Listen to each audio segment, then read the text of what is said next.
네, 안녕하세요. 클래스가 남다른 고품격 주식 방송 주식왕 클래스 1부 시작해 보도록 하겠습니다. 먼저 본 방송에서 제공하는 투자 정보는 투자 판단에 의한 참고 조언일 뿐 투자 결정과 결과에 대한 책임은 투자자 개인에게 있다는 점 알려드리겠고요.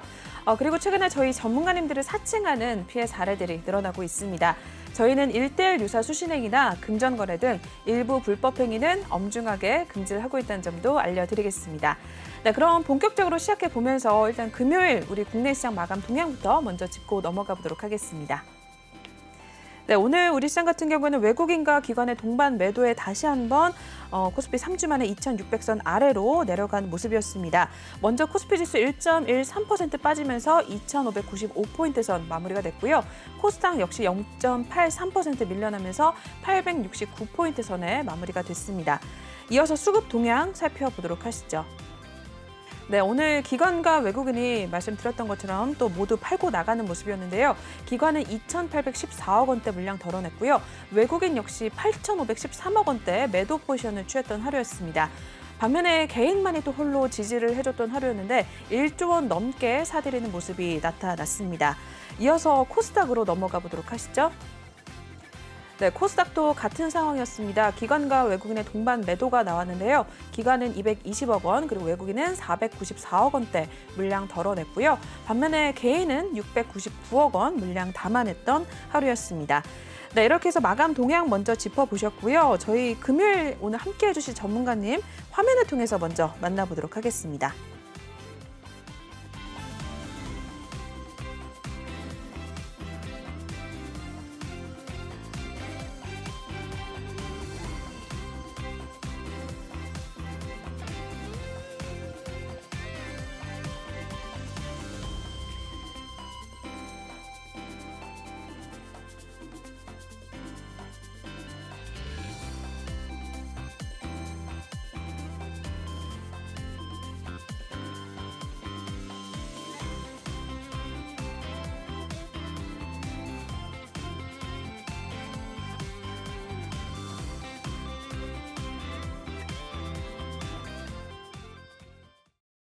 네, 금요일의 일부 오늘 산군 전문가님과 함께 해보도록 하겠습니다.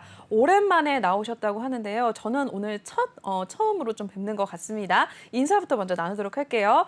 네, 전문가님 어서 오세요. 네, 안녕하세요. 네, 반갑습니다. 오늘 저는 처음 뵀잖아요. 얼굴은 몇 번 뵀죠. 예, 같이 한 번. 방송하는 게 처음이고. 맞아요. 예. 방송을 처음 하게 됐는데 정말 기대가 좀 많이 되는 것 같습니다. 우리 시청자분께도 오랜만에 나오셨으니까 인사 한 말씀 부탁드릴게요. 네, 안녕하세요. 반갑습니다. 굉장히 오랜만에 다시 이렇게 인사드리는데 오늘 좀 간만에 나오는 날이라서 좀 좋은 얘기, 뜨거운 얘기들을 좀 많이 해드리고 싶은데 현재 이 시장 굴러가는 분위기 자체가 썩 좋은 상황은 아닙니다. 그럼에도 불구하고 수익을 확실하게 보장할 수 있는 방법을 아주 이제 친절하게 설명해 드릴 테니까 방송 끝까지 시청해 주시면 감사하겠습니다. 네, 이런 힘든 상황 속에서도 일단 수익률 내는 방법 알려주신다고 하니까 우리 상군 전문가님 1시간 동안 함께해 주실 예정이니까 같이 또 채널 고정해 주시면서 한번 방송 시청을 해주시면 될 것 같습니다. 네, 그러면 전문가님과 함께 하실 수 있는 방법부터 먼저 알려드리고 갈게요. 톡방에 입장을 하시면 되겠는데요. 노란 톡방 입장하실 수 있는 방법입니다. 첫 번째 지금 하단 보이시는 이 QR코드 핸드폰 카메라 드셔서 촬영하신 다음에 이제 작게 뜨는 링크 타고 들어오시면 되겠고요. 또는 노란 톡방 오픈 채팅방 방에 주식왕 산군이라고 검색을 하시면 바로 입장이 가능하십니다. 전문가님 또 오랜만에 나오셨으니까 여러분들 들어오셔서 또 같이 함께 시장에 좀 대응을 해주시면 될 것 같습니다. 전문가님 굉장히 인기 많으셔서 저희 또 언제 나오실지 모르는 상황이거든요. 오늘 꼭 들어오셔야지만 일단 톡방에서 같이 함께 호흡을 맞춰 나가실 수가 있다라고 말씀을 드릴게요. 네, 그러면 인사 나눠봤으니까 저희 첫 번째 코너 이동해서 한번 이야기 더 나눠보도록 하겠습니다.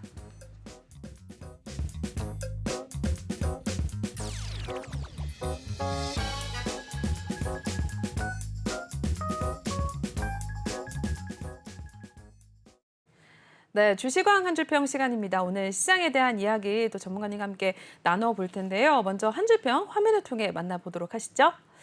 네, 손가락만 빨고 있을 것인가? 라고 또 물음표 달아주셨습니다.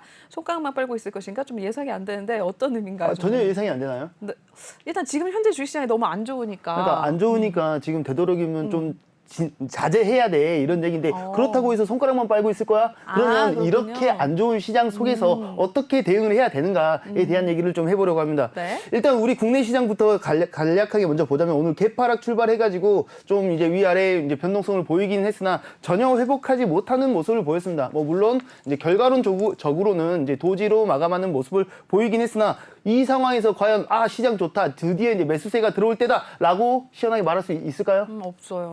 아직 멀었습니다. 일단 글로벌 시장으로 가볍게 먼저 한번 설명을 미증시를 한 번만 설명을 드리자면 이제 단순하게 미증시만 얘기하는 게 아니라 이제 3대 글로벌 빅동에 대해서 얘기할 필요가 있다고 생각합니다. 3대 이제 빅 악재가 있다면 뭐가 있다고 생각하세요? 일단 러시아 우크라이나 전쟁. 그렇죠. 그다음에 금리 인상? 그렇죠.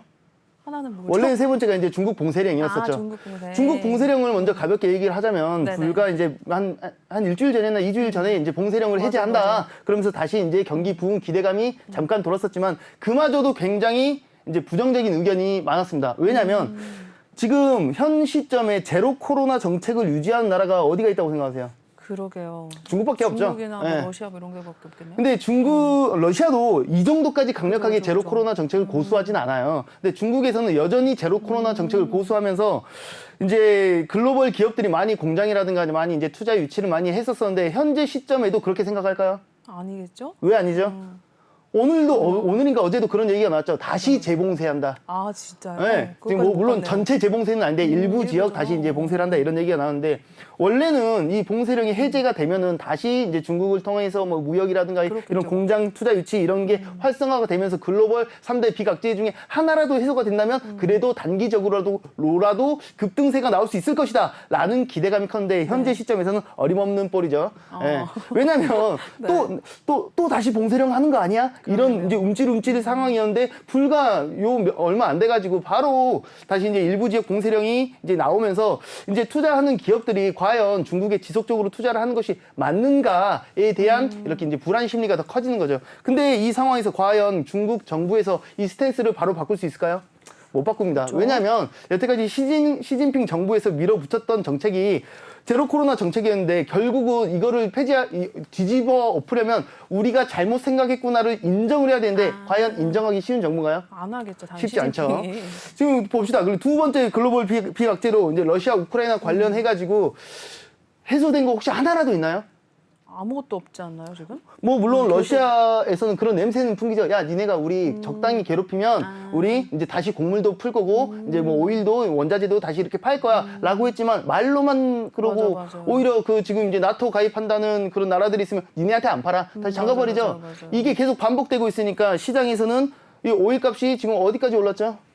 일단 지금 얼마까지 올랐어요? 지금 이제 100달러는 옛날 꽃날에 올랐고요. 지금 이제 120달러 맞아, 이제 뭐 120 구선인데 150달러까지 오르네 만에 얘기가 있어요. 150까지요? 불과 한 1년 전, 2년 전까지만 해도 마이너스 43달러를 찍는 말도 안 되는 그런 상황이 일어났었었는데 맞아. 지금은 그 당시 한 5, 60달러쯤에 이거 100달러 가는 거 아니야? 라는 분위기였었는데 100달러는 무슨 지금 150달러, 160달러까지 얘기가 나오고 있습니다. 근데 오일 관련해가지고 이 에너지 산업이 과연 앞으로도 비전이 있는 산업이라고 생각하세요? 비전 있는 사업 아니에요? 뭐 물론 단기적으로는 여전히 비전이 있죠. 왜냐하면 이 에너지 대체 에너지가 나올 때까지는 근데 결과론적으로는 분명히 돼야 될 그렇겠죠. 자원이기 때문에 멀리 본다면 사양 산업은 맞으나 현재 시점에서 오일 없이 그 에너지 자원 없이 뭐가 진행이 될 수 있나요? 그쵸, 없죠. 없죠. 그렇기 때문에 지금 이 순간에 지금 러시아에서 이걸 잠그면서 오일 값이 굉장히 많이 상승하면서 어느 나라들이 가장 많이 수혜를 보고 있는가라고 볼 수밖에 없습니다. 그리고 러시아 우크라이나 이 전쟁 자체가 결국은 지금 단순히 두 나라만의 문제가 아닙니다. 뭐 당연히 다들 알고 계시겠지만 결국은 자국의 이익을 위한 싸움이 되기 때문에 미국에서 서방 국가들이랑 같이 해가지고 야 러시아 좀 압박 좀 하자. 러시아 좀 숨통을 좀 조여야 애가 좀 그만하지 않겠어? 이런 분위기겠지만 쉽게 조일 수 있나요? 안 되지. 그쵸. 왜? 서방 국가들이 에너지 의존도가 지금 너무 막 적은 데가 80% 높은 데는 95%까지 의존하고 있는 나라들이 이거 멈추는 순간 자국의 산업 자체가 멈춰버리는데 결코 쉽지 않죠. 거기다가 지금 푸틴이 과연 쉽게 휴전을 할까? 그죠, 안 하겠죠. 그러면 갑자기 막 더 때릴 수 있을까? 그것도 애매합니다. 휴전 타이밍을 놓쳤다는 얘기도 많거든요. 맞아요. 그럼 지금 그 3대 악재 중에 지금 두 개는 지금 해소 단계가 현 시점에서는 완전한 해소는 단기간에는 보이지 않죠. 네네. 그러면 금리 인상 관련해서는 뭐가 보여요? 그것도 지금 지금 계속했다는 현재 시점에서 가장 뜨겁게 타오르고 있는 이슈들이 이제 유럽 중앙은행도 금리 맞아요, 인상을 할 맞아요. 거다. 거기다가 빅 스텝을 밟을 거다. 뭐 일단 7월에는 이제 베이비 스텝 0.25를 이제 다 밟을 거다라고 하고 있고 상황에 따라서 9월에는 이렇게 빅 스텝을 밟을 거다. 이런 환경이 깔아지면서 지금 뭐가 더 이제 좀 더 뜨겁냐면은 11년 만에 마이너스 금리에서 이제 정상 금리로 이제 전환되는 타이밍이라고 한다면 서방 국가들도 더 이상은 이 인플레가 감당이 안 되는구나를 깨달아야 됩니다. 뭐 미국은 안 그래요. 미국은 이번 7월에도 그리고 돌아오는 9월에도 앞으로도 금리 인상을 계속 할까요, 안 할까요? 하겠죠. 할 수밖에 없습니다. 왜냐면 이게 약간 아프리카 기후제 같은 거예요. 뭐냐면 아프리카 기후제 뭔지 알고 계세요? 성공률 100%. 진짜요? 왜? 비가 올 때까지 하니까. 그런 겁니다. 그렇게 보셔야 돼요. 왜냐면 이 인플레를 잡기 위해서 금리 인상을 하고 지금 가장 중요한 문제가 뭐냐면 인플레이션 상승은 원래 이 이제 경기가 좋거나 이제 이게 발달하면서 당연히 있어야 되는 과정인데 지금 문제가 되는 건 스태그플레이션이죠. 맞아요. 경기 침체인데 이제 이 물가만 상승이 되는 게 문제인 거예요. 그러면 이거를 잡기 위해서 지금 파월이건 FOMC건 바이든이건 뭐 앨런 장관이건 잡기 위해서 지금 최선의 노력을 하고 있는 게 이 과정 속이거든요. 근데 안 잡혀. 그러게요. 잡힐 때까지 해. 근데 만약에 실제로 이 인플레이션이 잡힌다는 것을 보여주는 증거가 나오기 시작한다면 과연 그러면 그때는 금리 인상은 멈출까요? 그러게요. 안 멈추. 안 멈춥니다. 왜? 이게 봐봐. 효과가 있다 그랬잖아. 그러니까 이때 더 해야 돼. 라는 액션이 나올 수밖에 없습니다. 근데 그 상황에서는 지수가 좀 올라갈 수 있습니다. 실제로 금리 인상이 이 인플레이션을 잡는데 효과가 있었구나. 그러면 이 금리 인상을 할 때마다 더 좋은 효과를 보여줄 수도 있겠구나라고 받아들여지겠지만 현재 시점에서 인플레 잡은 게 아무것도 없죠. 뭐 물론 지금 인플레이션 상승률이 지금 피크아웃 아니냐, 지금 고점이기 때문에 이제는 잡힐 가능성이 더 높지 않느냐 이런 얘기들, 그 긍정론, 낙관론도 나오고 있지만 그렇게 생각하세요? 아니죠. 오일 가격 오르는 거 봐요. 맞아요. 곡물도 너무 지금 문제고 지금 뭐 잡히는 거 본 적 있어요? 돌아가면서 다 오르더라고요. 잡힐 수도 있겠다라는 얘기는 수도 없이 많이 봤지만 실질적으로 잡힌 것은 하나도 없죠. 없다. 근데 지금 오늘이 굉장히 중요한 날입니다. 이 얘기를 하기 위한 모든 빌드업 과정이었는데 네. 지금 이 나스닥을 기준으로 뭐 물론 다우도 봐야 되고 S&P도 봐야 되고 다 봐야 되지만 이 나스닥을 기준으로 봤을 때 좀 13,000포인트가 정말 중요한 지지 자리였었는데 한 두어 달 전에 이탈하면서 굉장히 약세 흐름이 커졌습니다. 그리고 하방으로 현재 시점에서는 10,000포인트까지도 저는 조정이 올 수 있다고 생각합니다.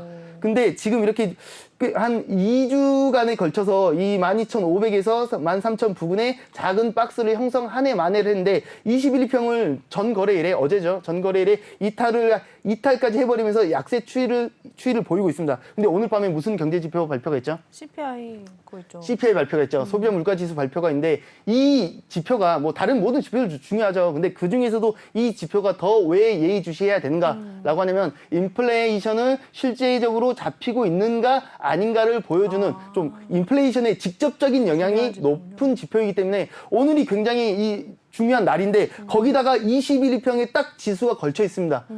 진짜. 안착을 해주기만 한다면 13,000포인트까지 단기 급등세가 나올 수 있고 이게 여전히 소비자 물가 지수가 너무 높아라고 한다면 인플레이션 하나도 못 잡고 있네. 그럼 아직 멀었네. 여태까지 금리 인상했던 게 아무런 효과가 없었네. 라고 하면서 뭐 유럽에도 올린다고 하는데 더 이렇게 경기 침체 속으로 빠질 가능성이 더 열려버리는 겁니다. 그렇기 때문에 인플레이션이 잡혀야 뭐라도 할 수 있겠지만 현재 시점에서 혹시나 CPI 지수가 좀 낮게 나왔어. 네네. 그래서 인플레이션이 어느 정도 잡혀주고 있다고 생각해. 투자 심리들이 그렇게 받아줬어. 그럼에도 불구하고 그러면 매수세로 이제 대세 매수 상승장으로 바뀐다고 봐야 되나요, 그러면? 아니겠죠? 아직 멀었다고 생각합니다. 아직 멀었어요. 13,000포인트 완전한 안착 전까지는 지금은 저는 여전히 매도 뷰로 바라보고 있습니다. 그리고 국내 시장 또한 지금 이 주요 중요한 지지 라인들을 전부 다 이탈해 있는 상태이기 때문에 굉장히 현재 시점에서는 하방으로 훨씬 더 많이 열려 있다고 생각합니다. 굉장히 부정적인 시야죠. 그러네요. 그럼에도 불구하고 수익률표는 어떻죠? 어때요 지금? 수익률 어떻죠? 151%? 이 정도 보여주고 있고 그리고 이제 추가적으로 지금 이제 선물 파생 상품까지도 파생 상품이 기본적으로 해지 매매 개념 대용품이라고 보시면 되거든요. 네. 그러니까 무기는 많으면 많을수록 좋은 거니까. 제가 지금 하고 싶은 말이 뭐였냐면 시장 그렇게 안 좋고 부정적이라며 주식 계속 하는 거 맞아? 파생은 뭔데? 이렇게 이제 생각을 해야 된다고 생각해요. 지금 이 종목명들 보이시나요 혹시? 수익난 종목들? 서정기전, 뭐 KGETS, 이루 와 보면은 대부분 그날에 가장 뜨거웠던 그러네요. 종목들이 대부분 많습니다. 생판 처음 보는 종목들이 많은 게 아니라 그때 다 이슈가 그 됐죠. 시점에 가장 이슈가 되고 뭐 원전 혹은 뭐 이제 뭐 쌍용차 인수 뭐 이런 것들 이런 종목들을 하는 겁니다. 근데 수익률표도 애초에 단타 수익 내용만 갖고 왔어요. 현재 시점에 과연 스윙급 이상 중장기적으로 접근을 하는 게 맞는가 어떻게 그러게요. 생각하세요? 지금 요새는 안 될 것 같아요. 진짜. 아 삼성전자 많이 조정 나왔잖아요. 네, 삼성전자. 저가 매수 그 이런 할인된 이 가격에 살 수 있는 기회 아닌가요? 어떻게 생각하세요? 지금 저도 삼성전자 지금 물려 있어가지고. 평균가가 어디신데요? 말씀 알려드리기가 너무 창피할 정도인데 아니, 저는 8만 전자에 샀어요. 아 8만 전자. 저는 10만 전자 갈 수 있을 거라고 생각합니다. 진짜요? 언제? 언제? 모르겠습니다. 저 죽은 뒤에? 뭐 애들한테 물려주시면 되니까. 그 전에 저는 다시 이제 분명히 올라올 수 있을 거라고 생각하지만 지금 이 방송을 듣고 계시는 분들이 지금 3년 후 얘기 듣고 싶어서 듣고 있을까? 그죠, 아니죠. 지금 내일, 아니 다음 주, 맞아요. 혹은 다다음 주. 짧아도 2주 이내에 뭔가를 듣고 싶어서 지금 이 방송을 보고 계시는 게 아닐까라고 생각하고 있습니다. 뭐 물론 중장기적인 접근 정말 중요한 얘기입니다. 지금 뭐 돈 많이 번 그 아저씨들이 그 뭐 갑자기 이름 생각이 안 나네. 누구야? 그 돈 제일 많이 번 이 투자의 귀재. 워렌 버핏. 워렌 버핏 그분들이 과연 초단타를 하고 단타를 할까? 그러지 않습니다. 사면은 10년 동안, 20년 동안 들고 있는 그런 사람들이에요. 같이 투자하는 사람들이니까. 네네. 근데 지금 들어오기 전에 앵커님한테도 물어봤는데 불나방 스타일이라고. 그걸 말씀하시면 뭐 어때요? 어떡해요? 저는 맞아요. 지금 이 방송을 보시는 네네. 분들이 여기 지금 다 투자의 규제, 지금 워렌 버핏만 모이는 그런 거라고 그쵸. 생각하지 않습니다. 네네. 그런 종목을 원하신다면 저는 그런 종목도 준비되어 있습니다. 이따가 이제 후반에 네. 또 설명을 드릴 건데 지금 현재 시점에 지금 우리가 시장을 어떻게 대응을 해야 되는가가 저는 관건이라고 포인트를 잡고 온 겁니다. 네네. 뭐 추후에 한 몇 년, 뭐 내년에 혹은 내후년에는 다시 이 시장 올라올 수 있을 거라고 생각합니다. 뭐 또 따져봐야겠지만 근데 현재 시점에서 이렇게 시장 부정적으로 바라보고 있고 3대 글로벌 빅악재들 중에 해소된 거 아무것도 없고 이 상황에서 어떻게 대응해야 되는데 이 와중에서도 어떤 섹터가 더 이렇게 갈 수 있는데 뭐 물론 이 온통 악재들밖에 없다고 할지언정 수혜받는 섹터는 나올 수밖에 없거든요. 맞아요. 코로나 처음에 초기 발발 당시에도 특정 종목, 특정 섹터군은 압도적인 상승률을 엄청 보였기 때문에 뭐 물론 2,400 종목 중에 50종목밖에 안 됐다고 할지언정 그렇기 때문에 지금 이런 시장에서도 충분히 공략할 섹터, 종목은 널려 있다. 그 종목들을 이제부터 말씀드릴 거다라는 걸 생각해 주시면 좋을 것 같습니다. 네, 이렇게 시황에 대한 이야기 또 자세하게 들어봤습니다.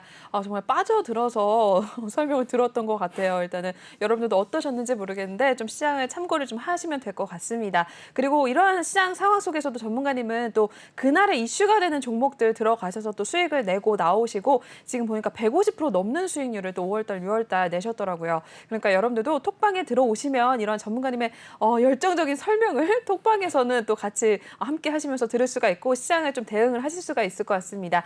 설명을 들으셔서 알겠지만 믿고 좀 같이 함께 하실 수 있는 전문가다라고 볼 수가 있을 것 같아요. 그러니까 지금 하단 보이시는 이 QR코드 읽고 톡방에 입장을 하시면 되겠고요. 또는 노란방 톡방 오픈 채팅방에 주식왕 산군이라고 검색을 하신 다음에 또 입장을 하시면 되겠습니다. 중요한 건 저희 전문가님이 또 언제 나오실지가 모릅니다, 여러분. 이번에도 거의 몇 개월 만에 나오셨잖아요. 그렇기 때문에 언제 또 나오실지 모르는 굉장히 바쁜 분, 저희가 귀한 분 모셨기 때문에 일단은 들어오셔서 같이 좀 이야기 나눠주시면 될 것 같습니다. 네, 그러면 참여 방법 그리고 시황에 대한 이야기 여기서 마무리하겠고 네, 다음 코너 한번 또 이동을 해보도록 하겠습니다.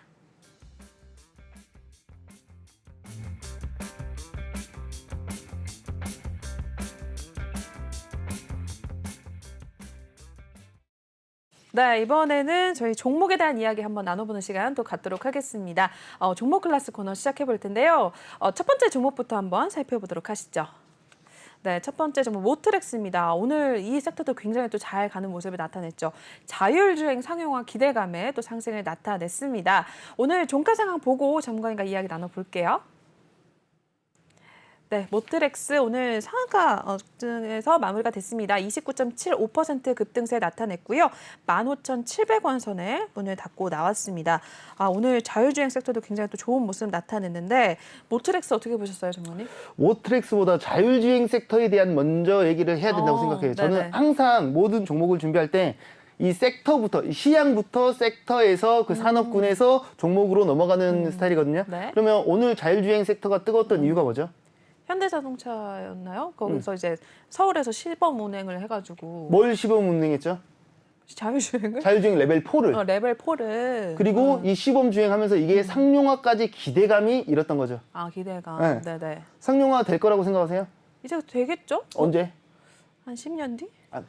아니요? 10년이면 네. 양심적이다. 네. 진짜요? 저는 뭐 다음 달 이러면 한 소리 하려고 그랬는데 다음 달 너무 심했죠. 10년 정도. 다음 달은 말 같지도 않은 소리입니다. 예. 여기서부터 네. 이제 제 생각을 이 자율주행 섹터에 대한 얘기를 가볍게 먼저 얘기를 해드리자면 네. 지금 일단 이제 자율주행은 단계가 총 6개로 나눠져 있죠. 지금 0단계가 이제 비자동화라고 보면 아무것도 이제 자동이 없는 거고 지금 현재 시점에 우리나라 같은 경우에는 2단계 정도는 와 있지 않나. 2단계. 네, 1단계가 이제 그냥 이제 핸들에 무조건 손을 잡아야 되고 어느 정도 보조가 돼야 되고 2단계는 뭘까요? 2단계는 그러면은 핸들이 1단계면 2단계는 뭐지? 그래도 이제 고속도로에서 네. 어느 정도 핸들에 손 이제 무조건 떼야 발로만, 되는 건 아니지만 발 어느 때도 정도는. 이거 좀 조정도 되고 뭐 간격 조정도 맞아요. 되고 지금 그 정도는 되잖아요. 그 정도는 이제 그죠? 2단계 정도가 지금 우리 현실 속에 있다고 보면 됩니다. 근데 지금 3단계부터는 네. 이제 거의 이제 운전을 맡긴다고 해야 되거든요. 3단계부터는 이제 우리가 그래 전방 주시는 해야 돼. 그리고 응급 상황에는 내가 해야 돼. 이 내가 시스템에서 해야 되구나. 야 네가 해야 돼. 이걸 말해줘야 되는 단계인데 지금 3단계가 지금 제대로 와 있다고 보시나요?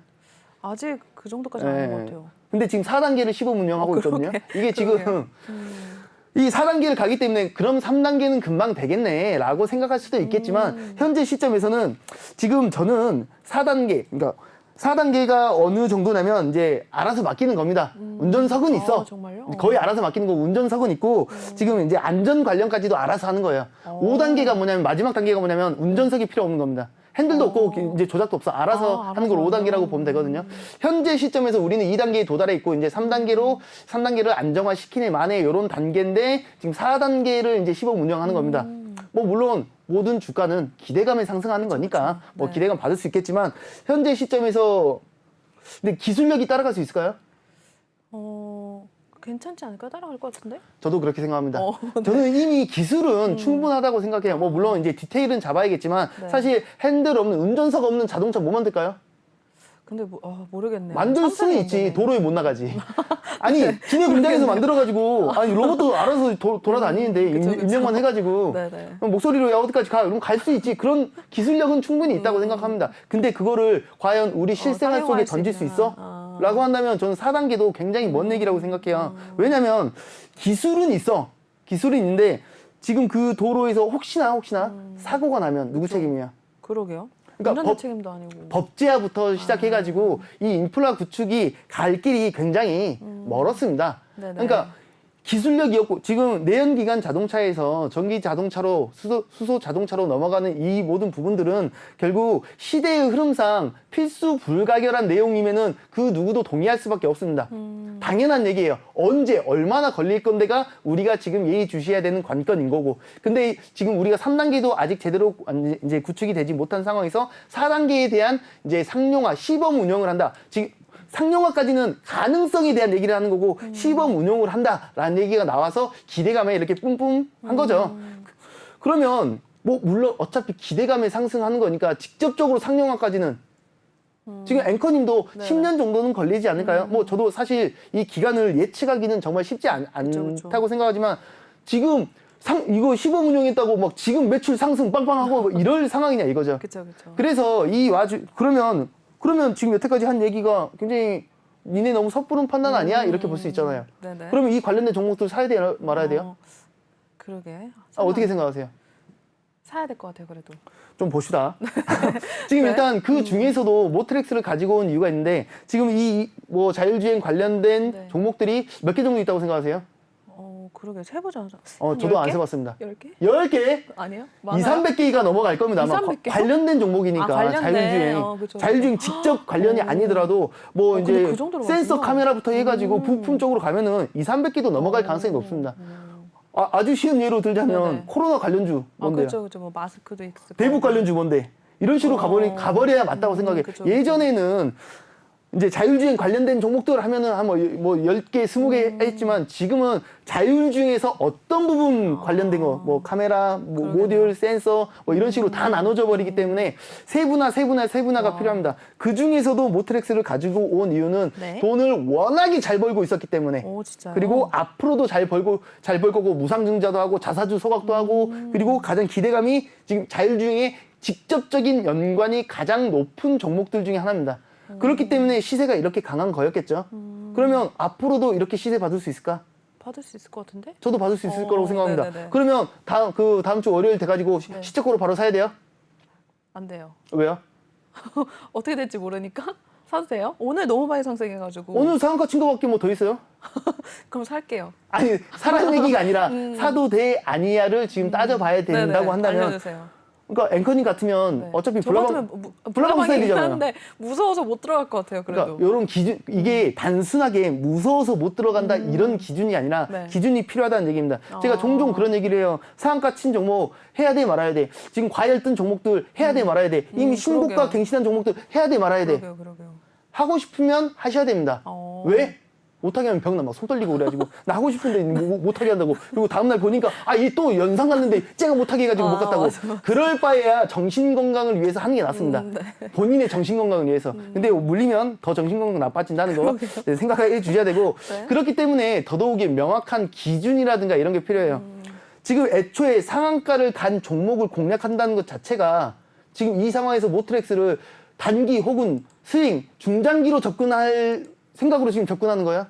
혹시나 아니겠죠. 진입한다면? 모트렉스요? 모트렉스를 예를 들어서 다음 주 월요일에 네네. 시초가로 진입을 한다고 네. 칩시다. 네네. 그러면 이 진 목적이 뭐예요? 기간으로 따졌을 때 단기적으로 먹고 나오려고? 초단타 단타겠죠. 그죠, 그죠. 제 기준의 초단타는 하루 이내 오늘 들어가고 오늘 청산하는 게 초단타. 네. 이게 조금씩 다 차이가 있을 수 있어요. 그렇죠. 단타는 일주일 이내에, 단기는 한 달 이내, 스윙은 3달 이내에 이런 기준을 가지고 있거든요. 네네. 제 기준에 만약에 이 종목을 다음 주 월요일에 시초가로 들어간다고 한다면 저 같으면 초단타로 접근을 할 것 같습니다. 그날 진입해서 그날 청산하려고. 왜?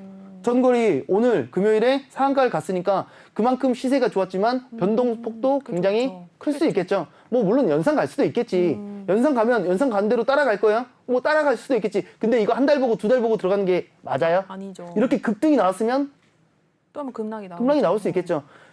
지금 시세 조정이 나오는 게 당연한 겁니다. 왜냐면, 그러니까 뭐 지금 월요일에 무조건 나온다는 얘기가 아니라 일방적으로 상승만 하는 주가 지수는 없습니다. 그거는 말이 안 되는 거죠. 네네. 5연상, 3연상, 뭐 7연상 갈 수 있지. 7연상 가고 계속 10연상, 15연상 가? 그거는 앞뒤가 안 맞는다는 맞아요, 얘기죠. 맞아요. 결국은 시세가 강하게 나온 만큼 조정도 크게 나올 수가 있는데 그런 종목들을 한 달씩, 2달씩 안고 가려고 지금 공략하는 게 맞는가에 대한 생각을 가진다면 초기 진입 목적이 초단타 혹은 단타급으로 접근하는 게 맞을 텐데 그 기준을 어떻게 잡을 거냐 이거죠.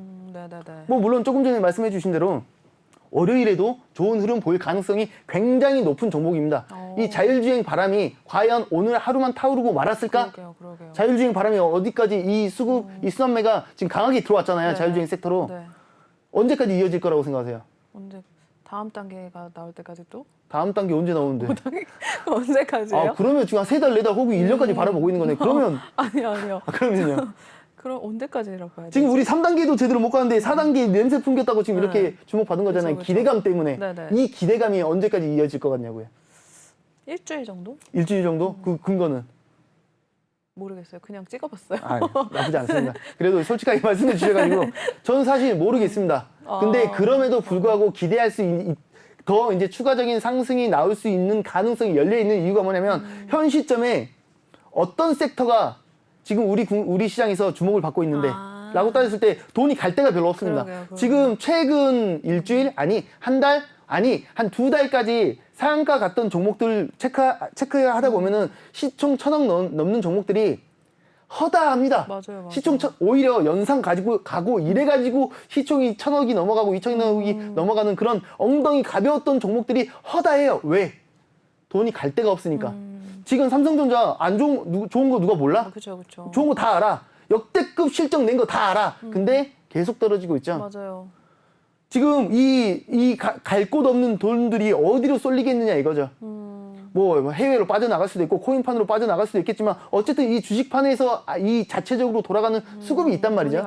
이 수급에 엉덩이 작은 가벼운 종목들 그러면 급등락이 당연히 많이 나올 수밖에 없겠죠. 그러면 아까 제가 요거 보여드렸잖아요. 이거 수익률표 잠깐 보여드렸잖아요. 네. 이것도 마찬가지입니다. 이 수익률 보면은 네. 대부분 엉덩이 가벼운 종목들이 많습니다. 맞아요. 왜? 지금 시장이 그래. 이런 종목들을 해야 되고 이런 식으로 시장을 접근을 해야 돼. 이 시장에서 나는 삼성전자로 초단타 칠 거야. 뭐 그럴 수 있지.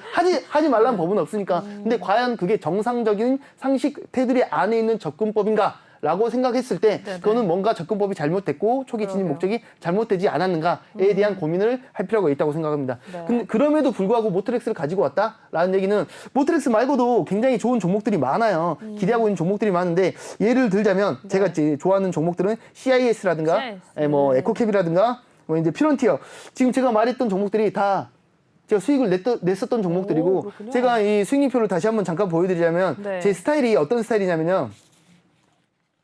지금 같은 이름이 반복되는 종목들이 많이 보이실 거예요. 그러네요. 두 번씩 들어가는 것. 이 전 수익률표도 그래요. 그 말이 무슨 말이냐면 지금 조금 전에 얘기했잖아요. 이 자율주행 언제까지 갈 것 같아요? 일주일 정도요? 모르거든요. 근데 이 자율주행 이 힘이 들 빠졌어? 그러면 제공량.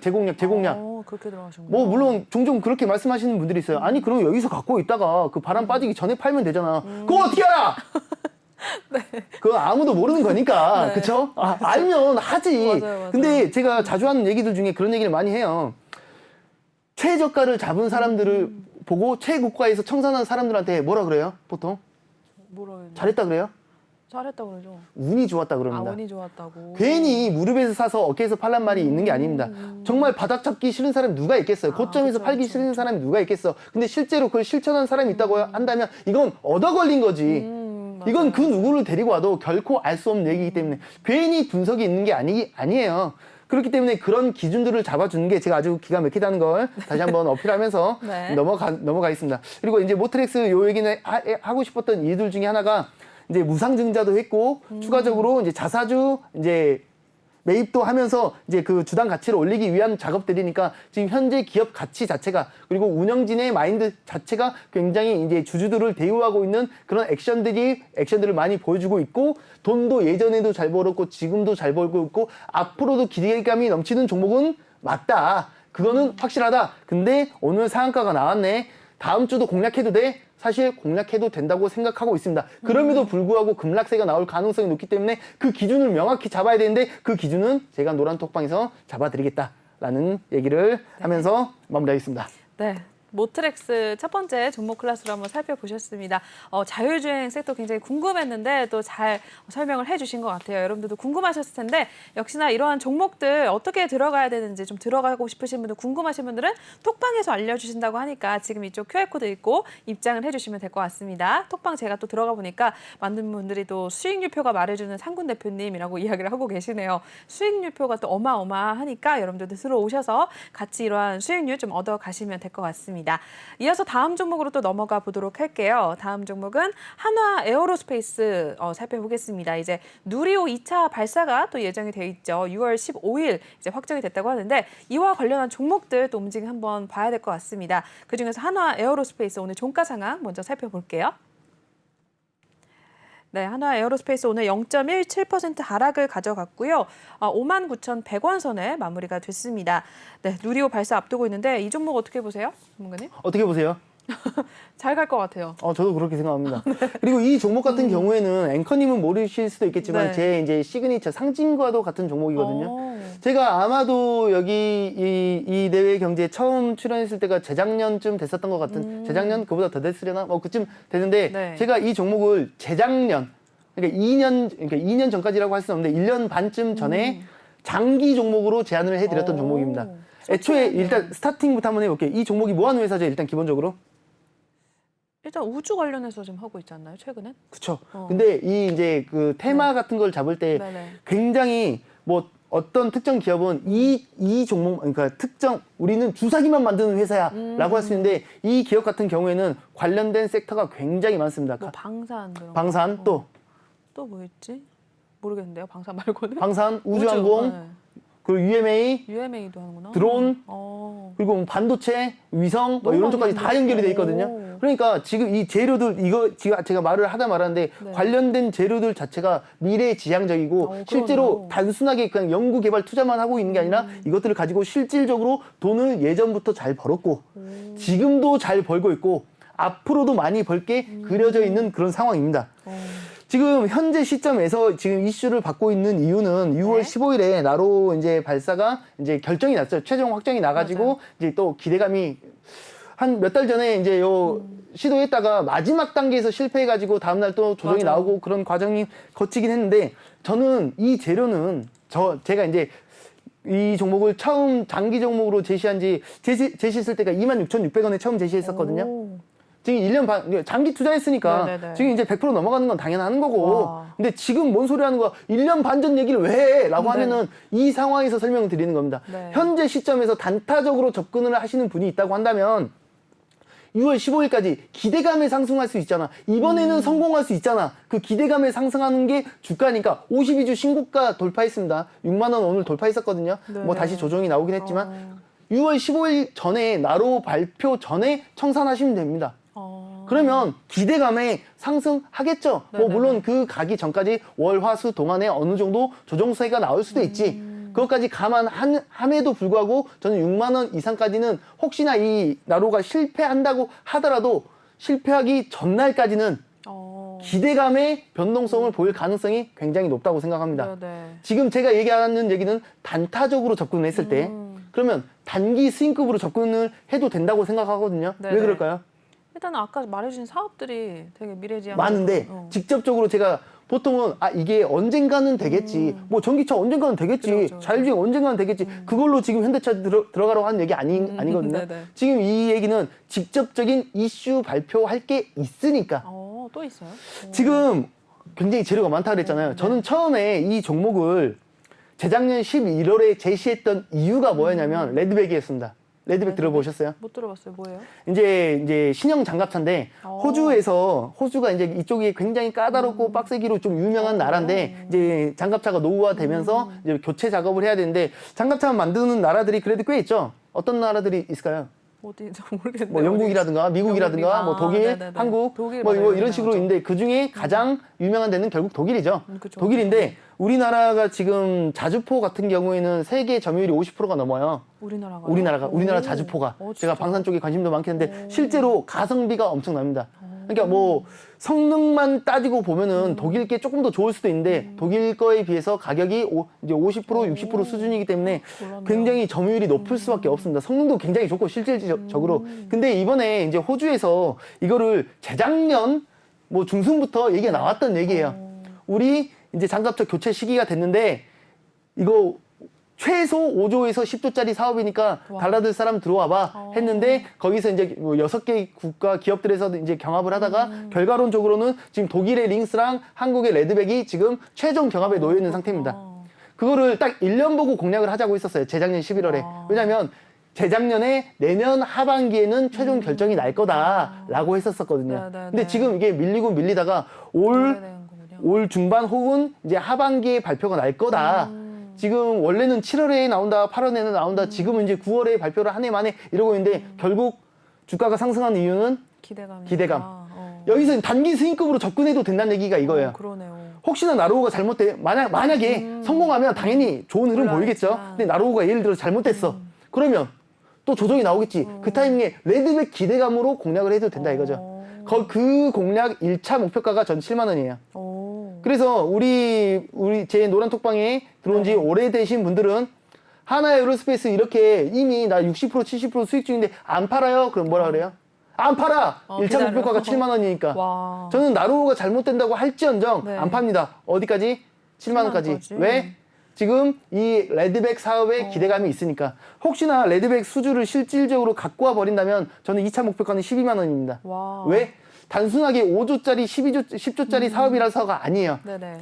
호주가 정말 까다롭기로 유명한 나라라고 했잖아요. 이 호주 사업을 따내게 된다면 미국까지 넘어갈 수가 있습니다. 모르겠네요. 미국이 왜 천조국이라고 불리는지 혹시 알고 계세요? 모르겠네. 국방비에 1,000조를 쓴다 그래서 천조국이라고 그렇군요. 불리는 거거든요. 그렇구나. 근데 미국이 그렇게 1,000조씩 쓰는데 지네가 탱크를 못 만들까? 만들겠죠. 만들 수 있어요. 근데 만들지 않습니다.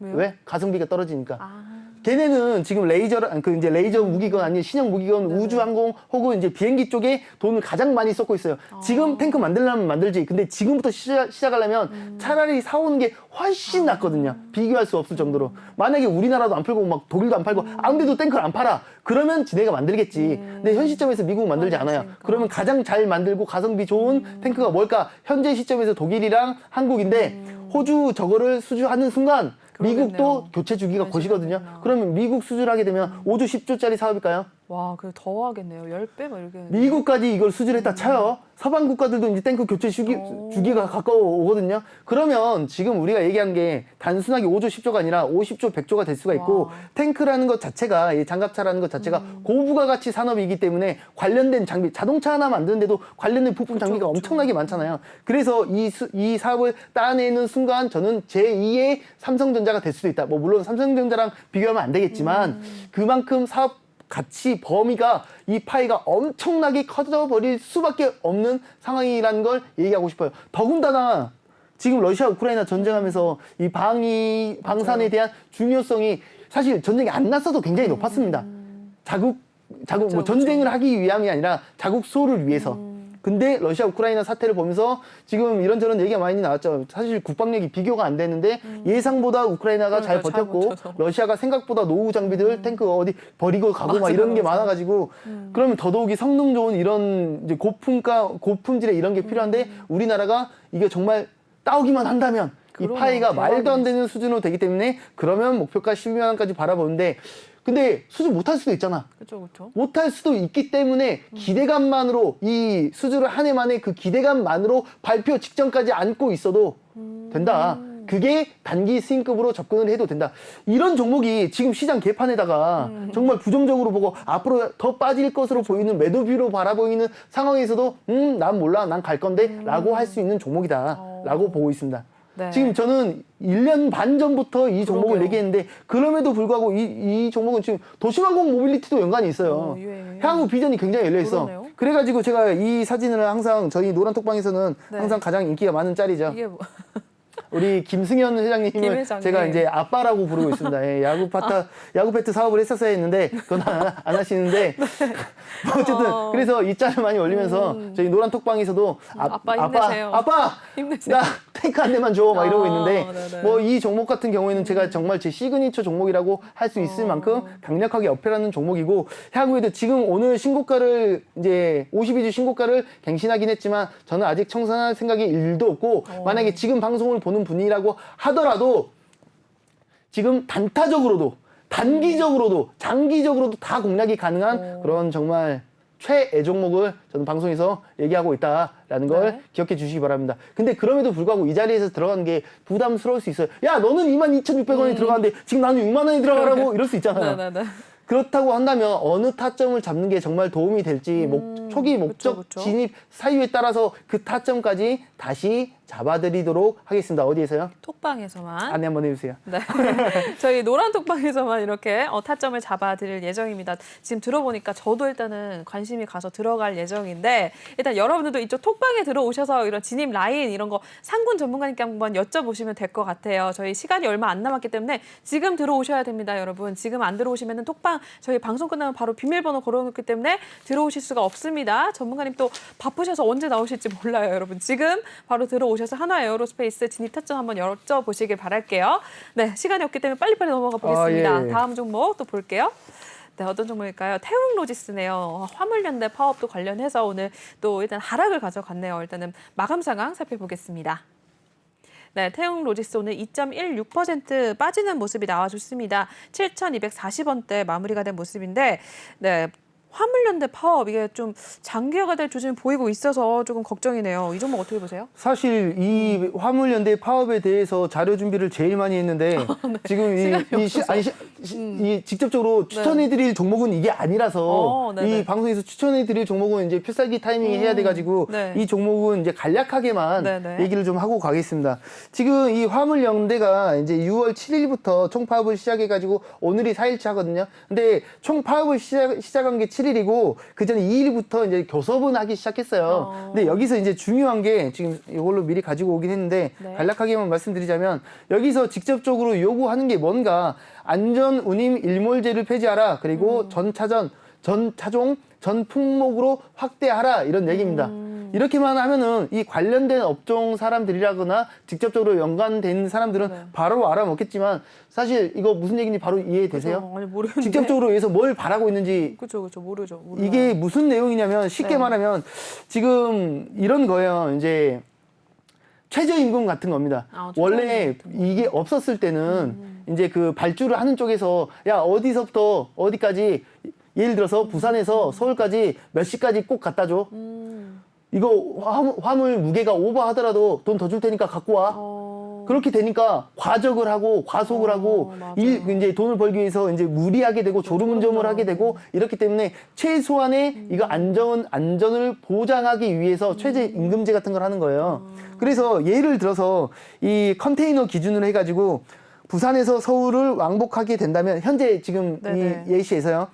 최소 94만 6,200원. 그러니까 컨테이너 박스를 하나 이제 갖다가 오면은 그 정도는 미니멈으로 챙겨줘야 된다가 이 기준이거든요. 네네네. 근데 일몰제로 해가지고 처음부터 말이 많았어요. 일몰제가 뭐냐면 애초에 우리 앞으로 이 법안이 제정됐으니까 앞으로는 쭉 이렇게 가는 거야가 아니라 우리 3년 동안은 이렇게 한번 해보자.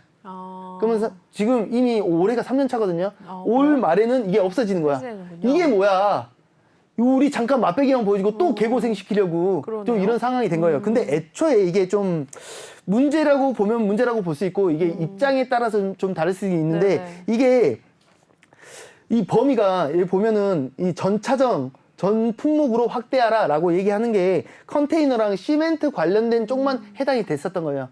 지금 우리나라에 화물차가 41만 대가 있는데 네. 이 중에 해당이 되는 게 2.6만 대밖에 안 됐던 거죠. 아 진짜요? 그러니까 이제 굉장히 낮았던 거죠. 그럼 다른 애들은 다른 이제 이에 해당되지 않는 사람들은 여기 법에 해당이 되지도 않았고 근데 이제 이거는 이제 화물 연대 입장인 거고 기업 입장에서는 이거 있으니까 우리도 힘들어. 근데 현재 지금 다시 이슈로 이제 글로벌 이슈로 돌아가자면 지금 오일 가격이 어떻다고요? 계속 오르고 있죠. 휘발유 가격이랑 경유 가격 어때요? 엄청 올랐죠 지금. 그러면 직접적으로 화물 연대가 바로 운영비라든가 또 이런 쪽이 굉장히 많이 들어가는데 그렇죠. 직접적으로 법적으로 여기 도와주는 건 없고 네네. 뭐 그렇기 때문에 지금 이 화물 연대가 장기화될 가능성이 높습니다. 뭐 극적 타결되길 바랍니다. 근데 현재 시점에서는 굉장히 악영향을 많이 끼치고 있습니다. 당연한 얘기겠죠. 지금 뭐 배송이 안 되니까 항만부터 현대차도 지금 타격을 많이 입어요. 단순 이제 배송 업체들 뭐 이제 생수라든가 이런 쪽뿐만이 아니라도 굉장히 많이 타격을 입고 있는데 빨리 해결되길 바랍니다. 현재 시점에서 이 관련된 종목들은 관망만 하시길 권해드리고 싶습니다. 네. 이렇게 해서 태웅 로직스까지 살펴보셨습니다. 일단은 저희가 오늘 정말 시간이 이렇게 빨리 가는 줄 몰랐습니다. 전문가님과 오늘 또 1시간 후딱 또 간 것 같은데 오늘 시간 관계상 여기서 아쉽지만 전문가님은 보내드려야 될 것 같습니다. 저희 인사를 나누도록 할게요. 네, 오늘 고생 많으셨어요, 전문가님. 가지 마세요. 고생 많으셨습니다. 네. 아니 근데 제가 네네. 이제 필살기 종목을 직접 지금 말도 못 꺼냈거든요. 그러니까요. 이거는 노란 톡방에서 제가 충분히 다시 브리핑 드리고 정말로 급상승, 좀 많은 상승할 수 있는 종목 준비해놨는데 지금 빌드업도 하나도 못 했는데 노란 톡방에서 설명드릴게요. 네. 네. 다음에 또 뵙도록 하겠습니다. 저희 상권 전문가님과 여태까지 함께 해봤고요. 마지막으로 전문가님과 함께 하실 수 있는 방법 알려드리고 끝내도록 할게요. 저희 오늘 준비해온 내용이 정말 많았는데 다 하지도 못했습니다, 여러분. 일단 톡방에서 그런 종목들 다시 한번 나간다고 하니까 지금 이쪽 QR코드 핸드폰 카메라 드셔서 촬영하신 다음에 링크 타고 들어오시고 또는 노란 톡방 오픈 채팅방에 주식왕 산군이라고 검색을 하신 후에 입장을 하시면 될 것 같습니다. 저희 이제 방송 끝나면 바로 비밀번호 걸어놓기 때문에 들어오실 수가 없습니다. 지금이 들어오실 수 있는 마지막 기회예요, 여러분. 지금 들어오셔라라고 강조를 드리면서 저희는 1부 순서 마치도록 하겠습니다. 네, 본 방송에서 제공하는 투자 정보는 투자 판단에 의한 참고 조언일 뿐 투자 결정과 결과에 대한 책임은 투자자 개인에게 있다는 점 알려드리겠고요. 최근에 저희 전문가님들 사칭하는 피해 사례들이 늘어나고 있습니다. 저희는 불법 행위는 엄중하게 금지하고 있다는 점도 알려드릴게요. 네, 저희는 10분 신 후에 8시에 2부로 찾아뵙도록 하겠습니다. 시청해주신 여러분 고맙습니다.